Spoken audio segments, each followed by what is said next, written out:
School है ये, तालीम की शम्मा जलाता है। इक़रा पब्लिक स्कूल है ये, फन और हुनर सिखलाता है। इक़रा पब्लिक स्कूल है ये, हम इल्म हुनर के मतवाले, हम दीन हिदायत वाले हैं। આપણા કેટલીક ઇશ્યુઝ આ બાબતમાં આપણી પાસે કેટલાક ઇશ્યુ છે, કારણ કે આપણા જે 100% બાળકો છે તેમાંથી 20% બાળકો જેવા છે કે જેમના મા બાપ જાગૃત છે, યા તો તે લોકો ફી પેડ કરવા માટે સમર્થ છે। બાકીના 80% બાળકો ગરીબ વસ્તી।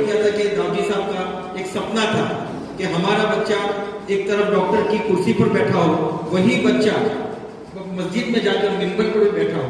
क्योंकि मेजॉरिटी जो है दादरी में रहते हैं, चिश्ती नगर में रहते हैं, ईदगाह बढ़िया में रहते हैं, इंदिरा नगर में रहते हैं, और मेजॉरिटी स्टूडेंट वो है। अच्छे स्टूडेंट्स जो कोई भी जगह फी पेड करके मतलब तालीम ले सकते हैं, लेकिन ये 4000 मतलब वो पूरा ऐसा नहीं, पूरे गुजरात में ये पोजीशन है। अगर आप सूरत में देखने जाओ तो सूरत में 1 लाख स्टूडेंट्स हो गए ऐसे, उसमें से खाली 10,000 स्टूडेंट ही फी पेड कर सकते, बाकी 90,000 तो कर नहीं सकते।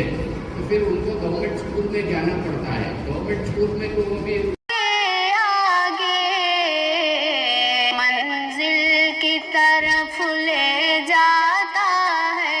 इक़रा पब्लिक स्कूल है ये, तालीम की शम्मा जलाता है। इक़रा पब्लिक स्कूल है ये, फन और हुनर सिखलाता है। इक़रा पब्लिक स्कूल है ये, होशियार बनेंगे पढ़ लिख कर, इंसानों के हम काम आएंगे। इल्म और हुनर की शम्मा से हर सिमत उजाला लाएंगे। शर खैर में फर्क बताता है। इक़रा पब्लिक स्कूल है ये, तालीम की शम्मा जलाता है। इक़रा पब्लिक स्कूल है ये।